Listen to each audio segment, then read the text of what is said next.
नहीं, जो आपने सुना, क्योंकि मैंने पब्लिक एड्रेस सिस्टम से ही बात किया, क्योंकि पूरी जो बात हुई वो पब्लिक एड्रेस सिस्टम पर ही बात हुई, तो सबने सुना, जितने साथी यहाँ हैं उन्होंने भी सुना। एडीएम साहब आए थे और उन्होंने ये कहा कि आप इस आंदोलन को वापस ले लीजिए।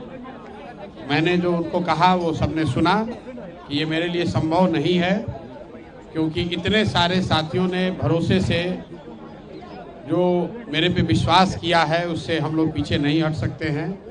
और ख़ास करके 29 तारीख को जो घटना हुई, जिसमें कि प्रशासन के कहने पर मैंने छात्रों को वहाँ से उठने के लिए कहा और उसके बाद प्रशासन ने उन बच्चों पर लाठी चलाया है, तो अब किसी भी हालत में मैं प्रशासन के कहने पर आंदोलन वापस नहीं लूँगा। और वापस होने की एक ही शर्त है, और वो शर्त ये है कि बच्चे तय करेंगे कि उनको आंदोलन आगे करना है कि नहीं करना है। और वो तय करने के लिए मैंने शर्त रखी है कि बच्चों से मुख्यमंत्री सीधे मिलें, ना उसमें प्रशांत किशोर रहे ना कोई दूसरा रहे।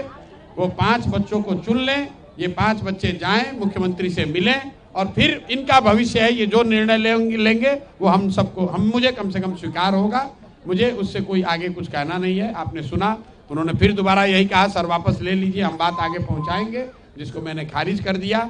मैंने उनको ये भी कहा कि अगर आप ज़बरदस्ती करेंगे, आप पकड़ना चाहेंगे, तो उसके लिए कोई ज़बरदस्ती बल प्रयोग करने की ज़रूरत नहीं है। आपको लाठी मारना है, हमको मारिए, हमको पकड़ के ले चलिए। बच्चों पर कोई लाठीचार्ज नहीं होना चाहिए। जो लोग यहाँ पर हैं, आपको हमको पकड़ना है, हमको पकड़ के ले चलिए। लेकिन अगर पकड़िएगा तो फिर वापस आऊँगा और इससे भी बड़ा आंदोलन खड़ा करूँगा। 29 तारीख को हम लोग गोलंबर पर, जेपी गोलंबर पर हम लोग बैठे थे। बच्चों के साथ धोखा किया, पुलिस ने लाठी चलाई। उसका खामियाजा ये है कि गांधी मैदान का एक हिस्सा हम लोग कब्जा करके बैठे हुए हैं। और अगर प्रशासन ने फिर धोखा किया तो अगली बार पूरा गांधी मैदान कैप्चर करके बैठेंगे।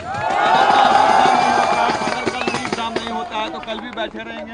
नहीं, हमें एग्जाम से कोई मतलब ही नहीं है। एग्जाम जिन बच्चों का हो रहा है उनका होना चाहिए, सरकार का वो निर्णय हो, अपना होने दीजिए, उससे हमें कोई लेना देना नहीं है।